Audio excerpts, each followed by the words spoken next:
Avis vascular centre మన దేశంలోనే the best varicose vein hospital. తర్వాత మనం చూసాం Yasser Arafat PLO Palestine liberation organisation చీఫ్గా ఉండి టెర్రరిస్ట్ గ్రూప్ నుంచి వాళ్ళకి నార్మల్ గ్రూప్కి వచ్చారు. దాని తర్వాత ఇత్సాక్ రబీన్తో అగ్రిమెంట్ సైన్ చేసి పీస్ అగ్రిమెంట్ సైన్ చేసినప్పుడు ఒక శాంతి వాతావరణం వచ్చింది ఆ ఏరియాలో. కానీ దాని ఇజ్రాయెల్ వర్సెస్ ఆ మిగిలిన 6 నేషన్స్కి శాంతి వాతావరణం వచ్చిందని చెప్తున్నారు. అంటే వాళ్ళందరూ వెనకకి వెళ్ళిపోయారు. పిఎల్ఓ మెయిన్గా ప్యాలెస్టైన్ లిబరేషన్ ఆర్గనైజేషన్ ఇజ్రాయెల్ని అంగీకరించారు. Israel has a right to exist అని. ఎందుకంటే అరబ్స్కి ఒక ప్రాబ్లం ఏంటంటే ఇజ్రాయెల్ అని రాష్ట్రం ఉండకూడదు. ఈ బేసిక్ ఇప్పుడున్న కూడా అదే ప్రాబ్లం. మీరు చూడండి, ఇరాన్ ఏమంటున్నారు, Israel has no right to exist. అంటే ఇజ్రాయెల్ ఒక దేశంగా ఉండకూడదు, వాళ్ళని మొత్తం వైపౌట్ చేయాలి, జ్యూస్ అనే కమ్యూనిటీ ఉండకూడదు. ఇది వాళ్ళు ఇప్పుడు కాదు, ఇది మన కింగ్ సోలమన్ టైం నుంచి వస్తున్నాం మనం. ఇన్ఫ్యాక్ట్ లోకంలో ఒకటే దేశం ఉంది, ఎప్పుడైనా జ్యూస్కి పారిపోయి వచ్చినప్పుడు వాళ్ళని రండి మా దగ్గర ఉండండి అని చెప్పడానికి లోకంలో ఒకటే దేశం ఉండే ఆ టైంలో. You talking of from the king Solomon time నుంచి, అది భారతదేశం. నాకు ఇప్పుడు కూడా గుర్తుంది, మా ఇంటి నుంచి కేరళలో ఉన్న మా విలేజ్ నుంచి 16 కిలోమీటర్ దూరం క్రాంగనూర్ అని చెప్పి పెద్ద ఒక పోర్ట్ ఉండే ఒక టైంలో. దాని తర్వాత ఒక సునామీ వచ్చినప్పుడు మొత్తం కొట్టుకుపోయింది. అది 17th century 16th centuryలో. అప్పుడు దాన్ని కొడుంగలూరు అంటారు ఆ ప్లేస్ని. వెరీ సీకోస్ట్ దగ్గర ఉంటుంది. జ్యూస్ వచ్చి ఫస్ట్ ల్యాండ్ చేసిన ప్లేస్ అది ఇండియాలో. ఇంకోటి ముంబై వైపు కూడా ల్యాండ్ అయ్యారు, అప్పుడు బాంబే. అక్కడ కూడా అక్కడున్న రాజు రండి మాతో ఉండండి అని చెప్పి వాళ్ళకి స్థలం ఇచ్చారు. ఇక్కడ కూడా వాళ్ళకి పెద్ద ఒక స్థలం ఇచ్చారు. వాళ్ళు ఫస్ట్ సినగాగ్ అక్కడ కట్టుకున్నారు, అంటే వాడు గుడి అనుకోండి. అక్కడ నెక్స్ట్ వాళ్ళు కొచ్చిన్కి వెళ్ళారు. మీరు ఇప్పుడు కూడా కొచ్చిన్కి వెళ్తే జ్యూ టౌన్ అని పెద్ద టౌన్ ఉంది అక్కడ ఓల్డ్ కొచ్చిలో, ఫోర్ట్ కొచ్చిలో. కంప్లీట్ జ్యూస్ ఉండేటోళ్ళు అక్కడ, కానీ ఇప్పుడు అందరు వెళ్ళిపోయారు. ఇప్పుడు ఒక 20 మంది ఉన్నారు అక్కడ అంతే. సో చాలా తక్కువ, కానీ అక్కడ పెద్ద ఒక సినగాగ్ ఉంది, చాలా బ్యూటిఫుల్ సినగాగ్ అది. సో జ్యూస్ అనే ఒక కమ్యూనిటీని మనం ఎట్లా అంటే వాళ్ళని ఉండనీయట్లేదు. ఈ అరబ్ నేషన్స్కి జ్యూస్ అంటే అస్సలు పడదు. అది ఇప్పుడు కూడా చూడండి, ఎవరైనా కానివ్వండి. ఇప్పుడు వీళ్ళ కాన్సెప్ట్ ఏంటంటే from the river to the sea is Palestine అని. రివర్ అంటే జార్డన్ రివర్ ఒకవైపు, సీ ఒకవైపు. ఇక్కడ ఇజ్రాయెల్ ఉన్నారు, ఇటువైపు జార్డన్, ఇటువైపు ఏమో ఇప్పుడున్న గాజా స్ట్రిప్. అంటే ఇజ్రాయెల్ ఉండకూడదు నడిమిట్ల, జార్డన్ నుంచి గాజా దాకా, అక్కడి నుంచి సీ దాకా మొత్తం వాళ్ళ దేశమే ఉండాలని చెప్తున్నారు. ఎవరు? ప్యాలెస్టీనియన్స్ వాళ్ళు. ఇది అంగీకరిస్తున్నారు అరబ్ నేషన్స్ అందరూ. ఇన్ఫ్యాక్ట్ ఈ పీస్ డీల్ సైన్ చేసిన తర్వాత కూడా మనకందరూ తెలుసు, దానికన్నా ముందు మ్యూనిక్ ఒలింపిక్స్లో 11 మంది ఇజ్రాయేలీ అథ్లీట్స్ చంపారు పిఎల్ఓ. దాని తర్వాత పెద్ద గొడవ జరిగింది. వీళ్ళందరినీ ఎవరో చంపారో వాళ్ళందరినీ పట్టుకొని పిఎల్ఓ వాళ్ళని ఒక్కరి తర్వాత ఒకరు చంపారు సార్ ఇజ్రాయెల్. అప్పుడు ఇజ్రాయెల్ తెలిసింది ఏంటంటే మాకు సర్వైవ్ చేయాలంటే మాకు ఛాన్స్ లేదు, మాకు ఆప్షన్ లేదు, we have to fight to survive. ఎవరు వారిని సింపథైజ్ చేయరు. సింపథైజ్ చేసే చాలా తక్కువ నేషన్స్ ఉన్నారు.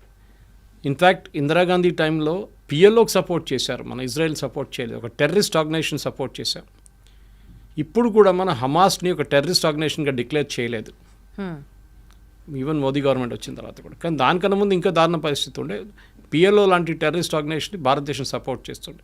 ఓకే, సరే ఆ హిస్టరీ అయిపోయింది. యాసిర్ అరాఫత్ని ఇజ్రాయెల్ వాళ్ళు చంపేశారు, అది అందరికి తెలుసు. ఫుడ్ పాయిజనింగ్ చేసి ఆయన అవుట్ చేసేసారు కంప్లీట్గా.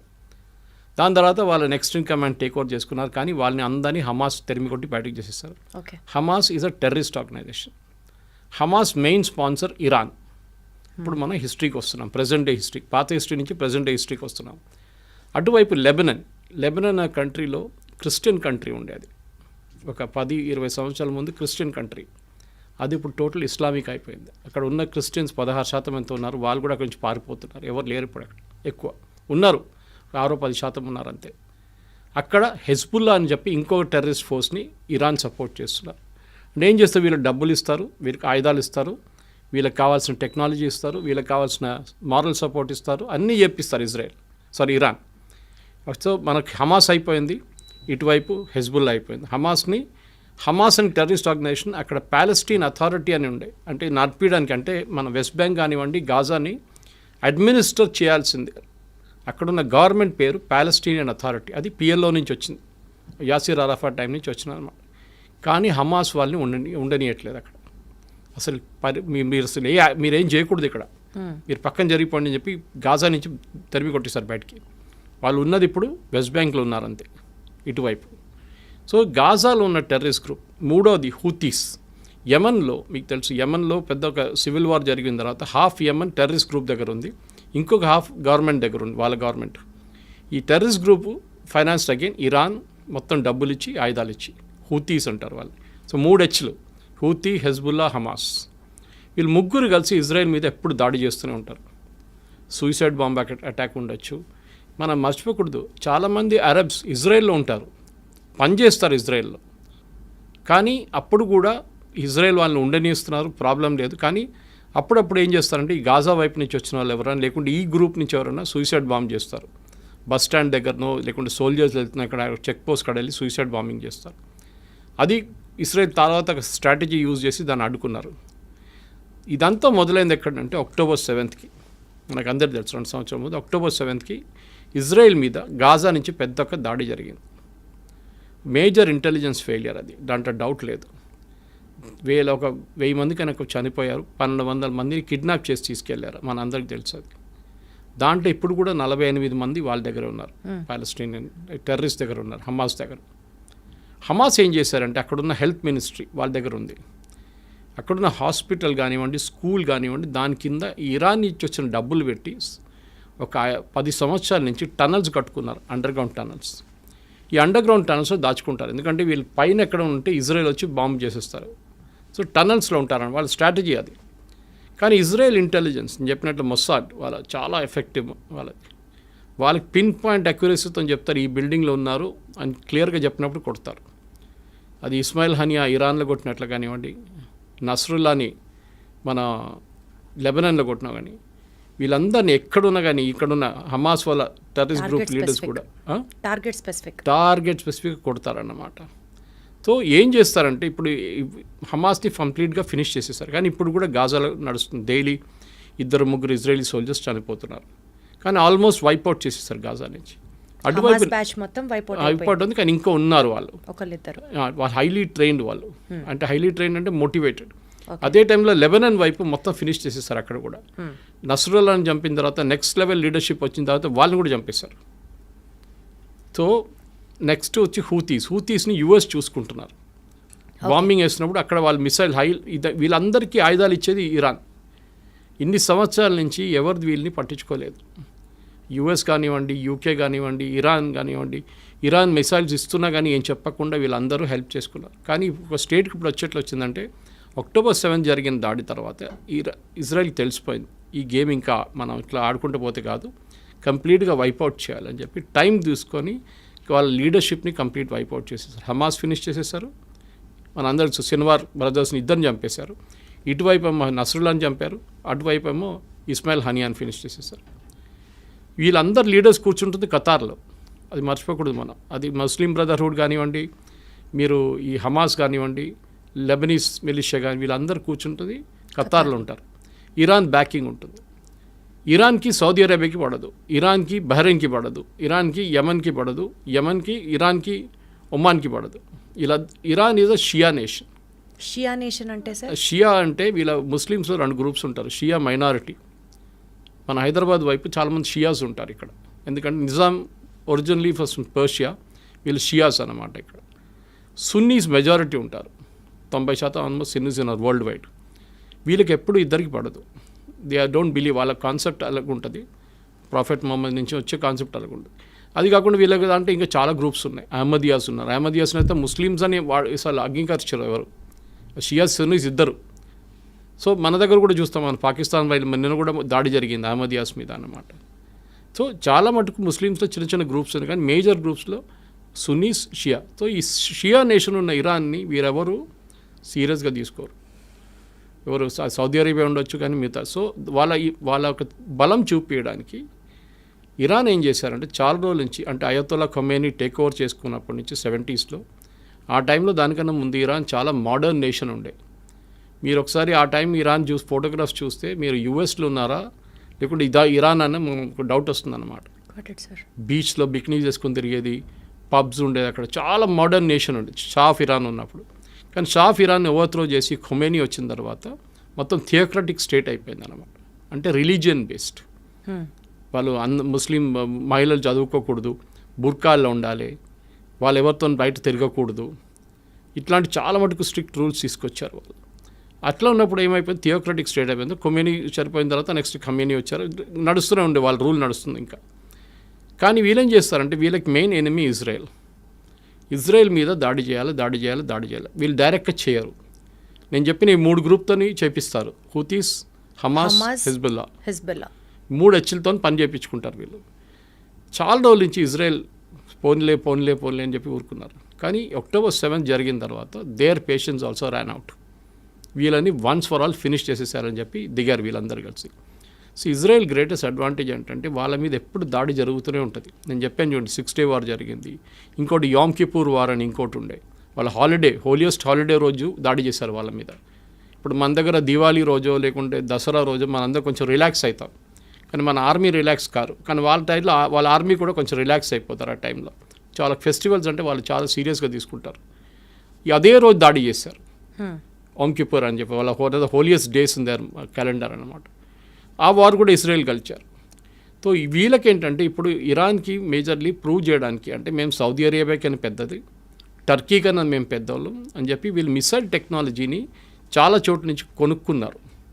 ఒకటి మెయిన్లీ నార్త్ కొరియా దగ్గర నుంచి కొనుక్కున్నారు వీళ్ళు టెక్నాలజీ అంతా. ఇంకోటి కొంచెం టర్కీ దగ్గర నుంచి కొనుక్కున్నారు. ఈ టెక్నాలజీని వీళ్ళు వాడుకున్నారు. దీని తర్వాత వీళ్ళు న్యూక్లియర్ అంబిషన్స్కి వచ్చేసారు. అక్కడే ప్రజెంట్ గొడవ అంతా మొదలైందన్నమాట. So you have to understand the historical context. దానికోసం మీకు ఫ్లాష్ బ్యాక్ అని చెప్పాను. 100% సార్, నాకు అంతా అర్థమైంది. థ్యాంక్ యూ సో మచ్ ఎంత క్లియర్గా ఎక్స్ప్లెయిన్ చేసినందుకు. ఫస్ట్ ఆడియన్స్కి కూడా హిస్టరీ తెలిస్తే ఇంకా ఎక్కువ ఫాలో అవుతారు. సార్ ఇప్పుడు కమింగ్ టు ది పాయింట్, అసలు ఇజ్రాయెల్కి ఇరాన్కి మధ్యలో ఎంతసేపు ఇరాన్ ఇజ్రాయెల్ని ఫినిష్ చేయాలి అన్న ఆలోచన, అది కేవలం మతపరంగానే చూస్తామా, లేకపోతే డామినెన్సా, లేకపోతే పవర్ కోసమా, లేదా ఆయిల్ డామినెన్స్ కోసం, ప్రపంచవ్యాప్తంగా ఆయిల్ మా దగ్గర నుంచే ఉండాలి అన్న ఆ స్టేట్మెంట్ కోసమా? అసలు ఎందుకు, why is Israel being targeted now and then? ఇండియాను ఎందుకు టార్గెట్ చేస్తారండి? పాకిస్తాన్ కానీ మిగతా ఇస్లామిక్ నేషన్స్, టర్కీ చేస్తున్నారు, అజర్బైజాన్ చేస్తున్నారు. Why is India targeted? Hindu nation. Okay, Hindu nation అంటారు. కానీ మన దగ్గర ఉన్న ముస్లిమ్స్ ఆఫ్టర్ ఇండోనేషియా తర్వాత మన దగ్గర అందరికన్నా పెద్ద సెకండ్ లార్జెస్ట్ ముస్లిమ్స్ ఉన్న దేశం భారతదేశం. మీరు అడిగిన మతం పరంగా కాదు ఇది బేసికలీ వీళ్ళ లాజిక్. నేను స్టార్టింగ్ మీకు ఎక్స్ప్లెయిన్ చేశాను. Israel has no right to exist.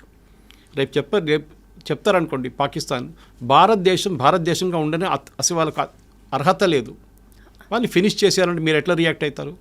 మా దేశం, మా ప్రాబ్లం మీకెందుకు అని చెప్పి ఇజ్రాయెల్ ఏం చేశారంటే, సరే we have to exist.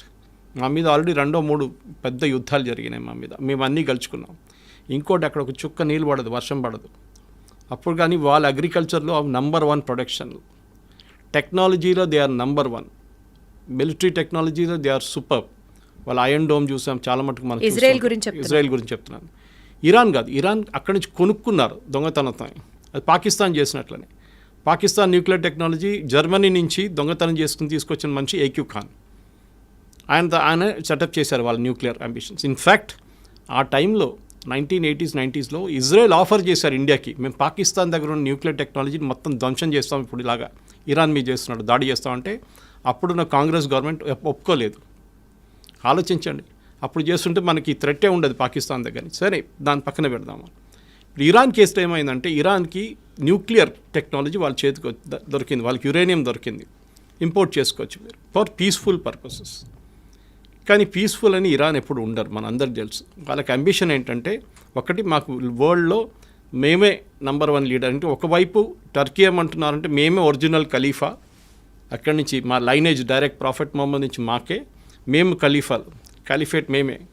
ఒటువైపు Saudi Arabia ఏమంటున్నారు, హోలియెస్ట్ సైట్స్ మా దగ్గర ఉంది, మెక్కాన్ మదీనా మా దగ్గర ఉంది, we are the original Muslim Islamic nation. ఇంకోవైపు పాకిస్తాన్, మన అసీం ముని స్టేట్మెంట్ చూసుంటారు, we are the second after Saudi Arabia, మేమే సెకండ్ లార్జెస్ట్ ఇస్లామిక్ నేషన్ అంటున్నారు. ఇప్పుడు ఇరాన్ అంటున్నారు మేమేం చేయాలి, మేము కూడా మా పవర్ చూపించాలని చెప్పి వీళ్ళు న్యూక్లియర్ ప్రాసెసింగ్ స్టార్ట్ చేశారు. ఆల్రెడీ వాళ్ళ దగ్గర బ్యాలిస్టిక్ టెక్నాలజీ ఉంది. బ్యాలిస్టిక్ అంటే మీకు ఒక 100 కిలోమీటర్ నుంచి 500-600 కిలోమీటర్ కొట్టచ్చు మీరు. ఇప్పుడు 1000 కిలోమీటర్ కూడా ఉంది, మిసైల్స్ కొట్టచ్చు. కానీ మిసైల్స్ని మీరు ఒకటి అమ్యునిషన్ పెట్టి పంపించవచ్చు, ఇంకోటి న్యూక్లియర్ వెపన్ పెట్టి పంపించవచ్చు. న్యూక్లియర్ వెపన్ ఎవరు వాడరు, ఉంటుంది దమ్కి వేయడానికి ఉంటుంది అంతే, నా దగ్గర ఉంది చూడు అని చెప్పడానికి, పాకిస్తాన్ చేసినట్లు మనం. బ్లఫ్ మోదీ గారు అన్న వీ కాల్ దర్ బ్లఫ్ అన్నారు. ఇరాన్ ఏం చేశారంటే న్యూక్లియర్ ప్రాసెసింగ్ మొదలుపెట్టి వాళ్ళ పవర్ ప్లాంట్ ఉంది, వాళ్ళకి ఒక న్యూక్లియర్ పవర్ ప్లాంట్ అక్కడ వాడుకుంటారు. ఇప్పుడు మన హైదరాబాద్లో చర్లపల్లిలో న్యూక్లియర్ ఫ్యూయల్ కాంప్లెక్స్ ఉంది. మనం బయట నుంచి తెప్పించుకున్న యురేనియం అంతా, అది కాకుండా మన దగ్గర ఉన్న కొంచెం యురేనియం వాడుకొని దాన్ని ప్రాసెస్ చేసి రాడ్స్లో తయారు చేసి మన కల్పాకం కానివ్వండి, మిగతా మన కైగా లాంటి అటామిక్ పవర్ ప్రాజెక్ట్స్కి పంపిస్తాం. ఓకే, అక్కడ వాళ్ళు దాన్ని న్యూక్లియర్ పవర్గా వాడుకుంటారు, న్యూక్లియర్ పవర్ జనరేట్ చేయడానికి వాడుకుంటారు. దానికి ఒక ప్యూరిటీ లెవెల్ ఉంటుంది. ఓకే, అంటే మీరు వెపన్ గ్రేడ్కి వెళ్ళాలంటే న్యూక్లియర్ సివిలియన్ యూస్కి మీకు 20 నుంచి 40% ప్యూరిటీ ఉంటే చాలు. 40 కూడా చాలా ఎక్కువ.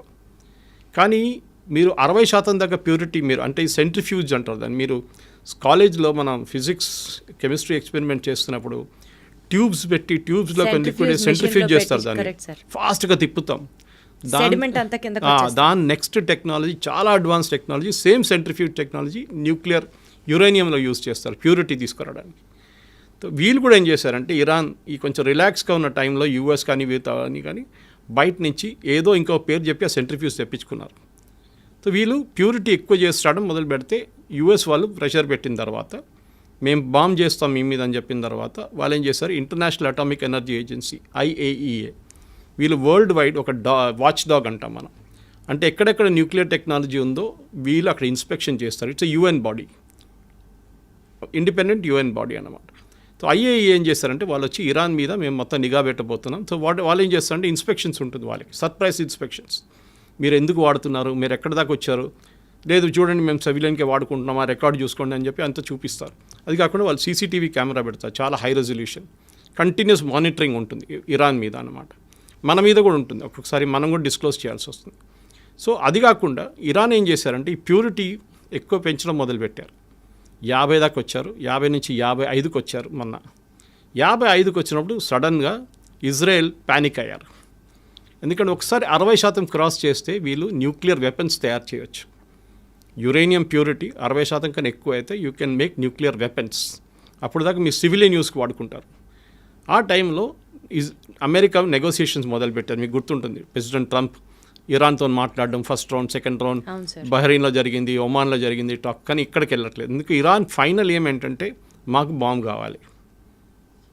కానీ వాళ్ళు ఏమంటారు, మేము చేయట్లేదు, చూడండి మేము మంచి అబ్బాయిలు, మేము ఏం చేయట్లేదు. కానీ IAEA ఏం చెప్పారంటే వీళ్ళు చీట్ చేస్తున్నారు, వీళ్ళు కెమెరాలు ఆఫ్ చేసేస్తున్నారు, కెమెరా మీద బట్టలు వేసేస్తున్నారు, ఏదేదో పని చేస్తున్నారు, సెంట్రిఫ్యూజ్ తెప్పించుకుంటున్నారు బయట నుంచి, ప్యూరిటీ ఎక్కువ చేస్తున్నారు. లాస్ట్కి వచ్చినప్పుడు ఒక 2 వారాల ముందు ఫైనల్లీ ఇజ్రాయెల్ డిసైడ్ చేసుకున్నారు, ఇంకా ఒక నెల ఆగితే 2 నెలలు ఆగితే వాళ్ళు వెపన్స్ గ్రేడ్ యురేనియం తయారు చేసుకుంటారు. దాని తర్వాత వాళ్ళని ఆపలేము, పాకిస్తాన్ లాగా అయిపోతారు. మా దగ్గర ఒక 100, పాకిస్తాన్ దగ్గర 80 వెపన్స్ ఉన్నాయి, న్యూక్లియర్ గ్రేడ్ వెపన్స్ రెడీగా ఉన్నాయి వాళ్ళ దగ్గర. మన దగ్గర 150 ఉంది, చైనా దగ్గర 500 ఉంది, US అయితే బియాండ్ థౌజండ్స్లో ఉన్నాయి వాళ్ళ దగ్గర. సో ఇప్పుడు ఏమైందంటే లోకంలో 5-6 నేషన్స్ ఉన్నారు, వెపన్స్ ఉన్న నేషన్స్. ఇరాన్ దగ్గర వస్తే వీళ్ళకి భయం ఏంటంటే ఇజ్రాయెల్కి వాళ్ళు ఎప్పుడైనా వాడుకుంటారు, ఎక్కడైనా వాడుకుంటారు.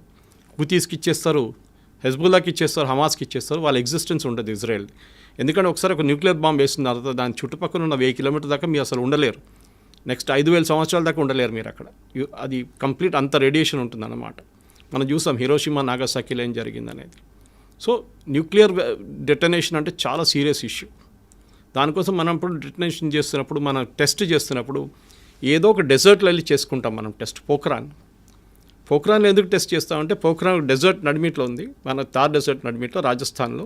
అది కూడా లోపలికి తవ్వి 20 కిలోమీటర్ లోపలికి వెళ్ళి, లేకుంటే 15 కిలోమీటర్ లోపలికి వెళ్ళి అక్కడ మనం వెపన్ పెట్టి టెస్ట్ చేస్తాం దాన్ని. సో రేడియేషన్ పైకి రాకుండా, చిన్న ఎర్త్క్వేక్ లాగా ఉంటుంది, భూకంపంగా వస్తుంది ఆ టైంలో, 3-4 రిక్టర్ స్కేల్ మీద వస్తుంది అనమాట. సో ఈ దాంట్లో ఇజ్రాయెల్ ఏం డిసైడ్ చేశారంటే 2 వారాల ముందు వీళ్ళని ఇట్లా ఇవ్వకూడదు, వీళ్ళు తయారు చేసుకుంటే వీళ్ళది ఫస్ట్ వీళ్ళ న్యూక్లియర్ అసెట్స్ మీద కొట్టాలి. సో వీళ్ళు 3-4 సైట్స్ ఉన్నాయి వీళ్ళ దగ్గర. సో ఈ న్యూక్లియర్ అసెట్స్ సివిలియన్ యూస్ ఒకటే, మీరు కల్పాకం లాంటి రియాక్టర్ కానివ్వండి, కైగా లాంటి రియాక్టర్ అంతా మనకు కనిపిస్తుంది బయట న్యూక్లియర్ ప్లాంట్ అంటే. కానీ న్యూక్లియర్ వెపన్స్ ఎప్పుడు స్టోర్ చేసేది మౌంటైన్స్ లోపల స్టోర్ చేస్తారు. మన పాకిస్తాన్ చూసాం, కిరాణా హిల్స్లో కొట్టాం మనం, వాళ్ళ మీద కొట్టలేదని మనం అంటున్నాం, కానీ జరిగింది. We didn't hit the weapons directly, కానీ దాన్ని కైరానా హిల్స్ ఫేస్ అంటే మౌంటైన్ లోపల ఎంటర్ అయ్యే గేట్ ఉంది చూడండి, అక్కడ కొట్టాం. ఇప్పుడు దాంట్లో లోపల ఎంటర్ చేయలేకపోతున్నారు పాకిస్తాన్. అక్కడ ఏం జరిగిందో వాళ్ళకి తెలియదు. ఇజ్రాయెల్ కూడా అదే స్ట్రాటజీ యూజ్ చేశారు. ఇన్ఫ్యాక్ట్ చాలా మటుకు డిఫెన్స్ ఎక్స్పర్ట్స్ ఏమంటున్నారంటే భారతదేశం చేసిన అదే స్ట్రాటజీ పాకిస్తాన్ వ్యతిరేకంగా ఇజ్రాయెల్ చేశారు. ఒకటి ఫస్ట్ వాళ్ళు ఏం చేశారంటే వాళ్ళ ఎయిర్ డిఫెన్స్ కొట్టి పడేశారు మొత్తం. మనం కూడా అదే చేస్తాం. Exactly sir. Chinese air defence system ఉండే మొత్తం ధ్వంసం చేసిన తర్వాత మనకు ఫ్రీ రైడ్ అయిపోయింది. మనకి వాళ్ళ ఎయిర్క్రాఫ్ట్ టేక్ ఆఫ్ చేయలేకపోయినారు, మన రన్వేని కొట్టాం. సో దేవర్ స్టక్. మన వాళ్ళకి ఫ్రీ టైం దొరికింది, మిసైల్స్ కూడా ఎట్లా కావాలంటే అట్లా కొట్టారు మన వాళ్ళు.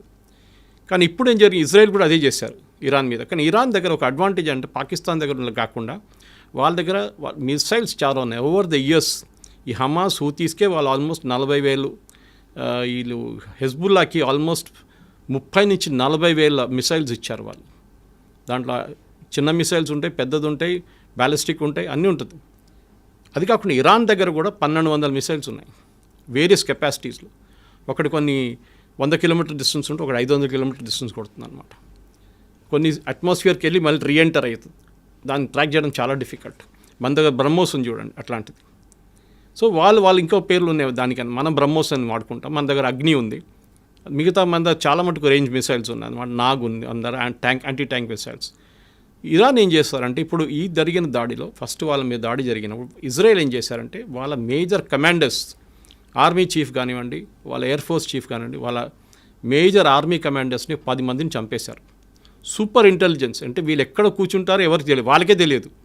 వాళ్ళ తోడున్న వాళ్ళకి తెలియకుండా ఇస్రాయెల్లో ఉన్న మొసాడ్ వాళ్ళు ఇరాన్లో వచ్చి అక్కడ ఉండి చేపించారు ఇది. ఇప్పుడు మీకు ఇక్కడ వచ్చే ముందు రికార్డింగ్ ఒకటి వింటున్నాను. వీళ్ళ మొబైల్ ఫోన్స్ ట్రాక్ చేశారంట. అప్పుడు వీళ్ళు ఏం చేశారు, మొబైల్ ఫోన్ ఆఫ్ చేసి పెట్టేస్తారు. మీరు మొబైల్ ఫోన్ ఆఫ్ చేస్తే మిమ్మల్ని ఎవరు ట్రాక్ చేయలేరు టెక్నికల్గా. కానీ అది కూడా ఇజ్రాయెల్ దగ్గర టెక్నాలజీ ఉందంట. మొబైల్ ఆఫ్ చేస్తే పెడితే కూడా టెక్నాలజీ మీ మొబైల్ని ట్రాక్ చేస్తారంట. So Israel is super duper smart టెక్నాలజీలో వాళ్ళని.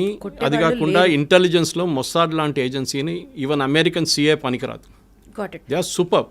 ఇప్పుడు కాదు, ఫస్ట్ టైం కాదు. వాళ్ళ మ్యూనిక్ ఒలింపిక్స్లో 11 మంది అథ్లీట్స్ని చంపిన వాళ్ళు 8 మంది వచ్చి చేశారు. మెయిన్ టెర్రరిస్ట్ 8 మందిని వాళ్ళు చంపారు. తర్వాత ఒక్కరినైతే ఒక 20 సంవత్సరాల తర్వాత వెళ్ళి బ్రెజిలియన్ జంగిల్ వెళ్ళి కొట్టారు. ఆలోచించండి. మొసాడ్ ఇస్ చాలా సూపర్. వాళ్ళు చాలా ప్లేసెస్లో అసాసినేషన్ చేశారు ఇలా ఎనిమీస్ మీద అనమాట. ఇజ్రాయెల్ ఎనిమీస్ ఎక్కడకుండా వాళ్ళ మీద చేశారు. అది కాకుండా ఇప్పుడు జరిగిన మొన్న దాంట్లో ఫస్ట్ వీళ్ళ ఆర్మీ లీడర్షిప్ మొత్తం కొట్టేశారు. న్యూక్లియర్ సైంటిస్ట్ని చంపేశారు. దీనికన్నా ముందు కూడా చేశారు. ఈవెన్ యూఎస్ చేశారు. సొలైమానీ బాంబింగ్ ఒకటి ఉండే, ఫేమస్ బాంబింగ్ ఒకటి, అక్కడ కూడా వాళ్ళు చేసింది అదే. ఇప్పుడు మన హెజ్బుల్లా బాంబింగ్ చూసాం. హెజ్బుల్లాది మీటింగ్ జరుగుతున్నప్పుడు నస్రుల్లాని కొట్టారు. అది కూడా బంకర్ 3 ఫ్లోర్ల కింద. బంకర్ బస్టర్ బాంబ్ అంటారు దాన్ని. అంటే బాంబు పైనుంచి డ్రిల్ చేసుకుంటూ పోతుంది. డ్రిల్ చేసి వెళ్ళి కింద ఎక్కడ ఉందో అక్కడ వెళ్ళి కంప్లీట్ బ్లాస్ట్ అయిపోతుంది అనమాట. షాక్తో చనిపోతారు, మంటలేమి ఉండదు. ఈవెన్ నసరుల్లా బాడీ అట్లనే దొరికింది ఇంటాక్ట్. ఈ డైడ్ ఆఫ్ షాక్. ఇజ్రాయెల్ మనకు అదే బాంబ్ బాలాకోట్లో ఇచ్చారు. బాలాకోట్ బాంబింగ్ భారతదేశం చేసినప్పుడు మన పుల్వామా అటాక్ తర్వాత వీ డిడ్ బాలాకోట్. వాళ్ళ టెర్రరిస్ట్ గ్రూప్ మీద అటాక్ చేసాం పాకిస్తాన్లో. మనకు వాడిన బాంబ్ బంకర్ బస్టర్ బాంబ్. ఇప్పుడు ఇజ్రాయెల్ దగ్గర ఆ బాంబులు లేవు అన్నప్పుడు మనం ఇజ్రాయెల్కి ఇచ్చాం. మన దగ్గర అదే అడగబోతున్నాను సార్. ఇప్పుడు ఇండియాకి diaspora is there with Israel and Iran. And తెలియకుండానే ఇందాక కూడా మీరు అంటున్నారు కాంగ్రెస్ గవర్నమెంట్లో మనం తెలియక ఇరాన్ సపోర్టెడ్ హమాస్ గ్రూప్స్ని మనం కూడా టెర్రరిస్ట్ కాదు అనుకుంటూ but we are still supporting there. India ఇద్దరికీ తెలిసిన నేషన్ అవ్వడం వల్ల suppose if India has to take a stand, ఎవరికి సపోర్ట్ చేస్తుంది ఇండియా? ఎవరికి సపోర్ట్ చేస్తే నష్టం? న్యూట్రల్గా ఉన్నా కూడా ఒక రకంగా కత్తి మీద సావలానే ఉంది ఇండియా పరిస్థితి. అసలు what is the future prediction for India? ఎవరికి సపోర్ట్ చేయాలి? చేస్తే ఎవరికి మంచిది? చేయకపోతే ఏం జరగబోతోంది? ఇద్దరికి బ్యాలెన్స్ చేయాల్సి వస్తుందండి. మనకి ఎప్పుడైనా పాజిటివ్ రిలేషన్షిప్ ఇజ్రాయెల్తోనే ఉంది. దానికోసం మొన్న SCO ఒక బాడీ ఉంది, మన బ్రెజిల్, చైనా వీళ్ళందరూ ఉన్న సోవియట్ యూనియన్లో ఉన్న ఒక బ్లాక్ ఉంది ఒకటి. అక్కడ మొన్న ఒక రెజల్యూషన్ పాస్ చేశారు ఇజ్రాయెల్ వ్యతిరేకంగా. భారతదేశం దాని నుంచి బయటకు వచ్చేసింది resolution. We didn't accept it. So ఇజ్రాయెల్కి వ్యతిరేకంగా భారతదేశం లేదు. First point.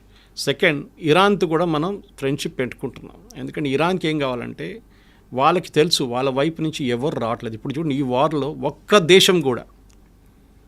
దేశం ఇంక్లూడింగ్ పాకిస్తాన్ వాళ్ళ వైపు రావట్లేదు. ఇరాన్ సపోర్టెడ్ హమాస్ గ్రూప్స్ని ఇండియా ఎందుకు సపోర్ట్ చేస్తుంది సార్? మరి ఇండియా సపోర్ట్ చేయట్లేదు, ఇండియా కండమ్ చేయట్లేదు. We are not declared them as a terrorist group. Problem ఎక్కడ వస్తుందంటే షియాస్, మన దగ్గర ఉన్న షియాస్, కశ్మీర్ వైపు షియా పాపులేషన్ ఎక్కువ. మీరు లే లదాఖ్కి వెళ్తే లదాఖ్ ఒక యూనియన్ టెరిటరీగా తీసుకుంటే లదాఖ్లో రెండు పీసులు ఉన్నాయి. ఒకటి నేను ఒక 1 year ముందు వెళ్ళాను అక్కడికి. ఒకవైపు లే వైపు బుద్ధిస్ట్ ఉంటారు, వేరే కార్గిల్ వైపు లద్దాఖ్ది మొత్తం షియా ముస్లిమ్స్ ఉంటారు. మీరు అక్కడ వెళ్తే కాఫీ షాప్లలో, రెస్టారెంట్లలో, హెయిర్ కటింగ్ సెలూన్లలో అంత ఖొమేనీ ఫోటో కనిపిస్తుంది మీకు. They are Shias. ఇప్పుడు నేను అడిగా చాలామంది నా దగ్గర, సురేష్ గారు ఈ కశ్మీర్ నుంచి వెళ్ళారా చాలామంది అంటున్నారు, ఇరాన్కి చదువుకోవడానికి అన్నారు. నేను చెప్పాను కరెక్ట్. మిగతా ఎవరైనా ఇండియా నుంచి యూఎస్కి వెళ్తారు, యూకేకి వెళ్తారు, యూరోప్కి వెళ్తారు, కెనడాకి వెళ్తారు, ఆస్ట్రేలియాకి వెళ్తారు, కానీ ఇరాన్కి చదువుకోవడానికి ఎవరు వెళ్ళారు? నిన్న మొత్తం పెద్ద గొడవ రాత్రి కదా, మమ్మల్ని అందరిని ఎవాక్యువేట్ చేయండి ఇక్కడి నుంచి అని చెప్పి. అప్పుడు నేను కనుక్కున్నప్పుడు తెలిసిపోయింది వీళ్ళంతా కశ్మీర్ నుంచి వెళ్ళిన వాళ్ళు, షియా ముస్లిమ్స్. సో ఇండియాకి ఆ రకంగా కూడా అక్కడ ఒక కనెక్షన్ ఉందన్న మనకి. ఓకే. తో కశ్మీర్లో గొడవ జరిగినప్పుడు మొన్న కూడా Khamenei, the same Khamenei statement ఏమి ఇచ్చారంటే Kashmir is a disputed territory, ముస్లిమ్స్ని కశ్మీర్ భారతదేశం దగ్గర నుంచి గుంజుకోవాలని స్టేట్మెంట్ ఇచ్చారు ఖమేనీ. ఓకే. రిలీజియస్ యాంగిల్ నుంచి. కానీ మనం దాన్ని లైట్గా తీసుకున్నాం. We just condemned it. ఆయన తర్వాత దాని గురించి మాట్లాడలేదు, ఏదో ఒక రోజు జోష్లో చెప్పేసిండు అంతే. అదే టైంలో మనకి చాబార్ ఫోర్ట్ అనే పోర్ట్ ఉంది ఇరాన్లో. మన ఆ పోర్ట్ని కాంట్రాక్ట్లో తీసుకున్నాం, అంటే అవుట్సోర్సింగ్లో తీసుకున్నాం మనకు అక్కడ ఒక 6 berths ఇచ్చారు వాళ్ళు. చాలా క్రూషియల్ అది, ఎందుకంటే ఆఫ్ఘనిస్తాన్ ఎంటర్ కావడానికి పాకిస్తాన్ నుంచి వెళ్ళకుండా మనకు వెళ్ళడానికి ఒక రూట్ అది చాబార్ ఫోర్ట్. మన అక్కడ చాలా వేల కోట్లు, ఆల్మోస్ట్ 1000 కోట్లు 2000 కోట్లు పెట్టి ఆ పోర్ట్ని డెవలప్ చేస్తున్నాం. ఇరాన్ దగ్గర డబ్బులు లేవు. శాంక్షన్స్ వచ్చిన తర్వాత, యుఎస్ శాంక్షన్ పెట్టిన తర్వాత ఇరాన్ ఓపెన్లీ వాళ్ళ ఆయిల్ అమ్మలేకపోతున్నారు. ఇప్పుడు రష్యా చేస్తున్నట్లని యుక్రెయిన్ వార్ తర్వాత కొన్ని రోజులు మనం కూడా కొనుక్కున్నాం ఇరాన్ దగ్గర నుంచి క్రూడ్ ఆయిల్ కొనుక్కున్నాం. కానీ దాని తర్వాత మళ్ళీ పేమెంట్ ప్రాబ్లం వచ్చింది. యుఎస్ అన్నారు బ్యాంకింగ్ సిస్టమ్ పనిచేయదు, ఇరాన్తో మీరు డీల్ చేసుకుంటే డీల్ చేసుకోండి అని. కొన్ని రోజులు మన దగ్గర రూపీ ట్రేడ్ చేసుకున్నారు, రూపీ ట్రేడ్. దాని తర్వాత బాటర్ ట్రేడ్ పెట్టుకున్నారు, మీరు మాకు బియ్యం ఇవ్వండి మేము మీకు ఫ్యూయల్ ఇస్తామని, క్రూడ్ ఆయిల్ ఇస్తామని.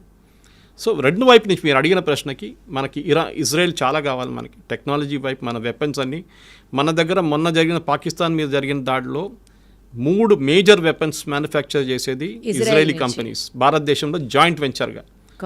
దాంట్లో ఒకటి హైదరాబాద్ కూడా ఉంది, పేరు చెప్పకూడదు, హైదరాబాద్ కూడా ఉంది ఒకటి బెంగళూరులో ఉంది. సో వాళ్ళ వెపన్స్ మనం వాడుకుంటున్నాం. వాళ్ళతో జాయింట్ ఫ్రెండ్షిప్ ఉండాలి లాంగ్ టర్మ్. ఎందుకంటే ఈ అయోత్తోలో ఎప్పుడు పోతాడో తెలియదు. ఇప్పుడు కనిపించలేదు అంటున్నాం, 3 నెలల కనిపించట్లేదు, ఎక్కడున్నారో ఎవరికి తెలియదు. ఈ రెజ్యూమ్ ఎప్పుడు పోతుందో తెలియదు. వీళ్ళేమంటున్నారంటే యుఎస్ ఇజ్రాయెల్ ఇద్దరు అంటున్నారు రెజ్యూమ్ చేంజ్, అంటే అక్కడ ఉన్న గవర్నమెంట్ని మార్చడానికి మాకేం ఇంట్రెస్ట్ ఏం లేదు, కానీ ఇరాన్ దగ్గర న్యూక్లియర్ వెపన్స్ ఉండకూడదు.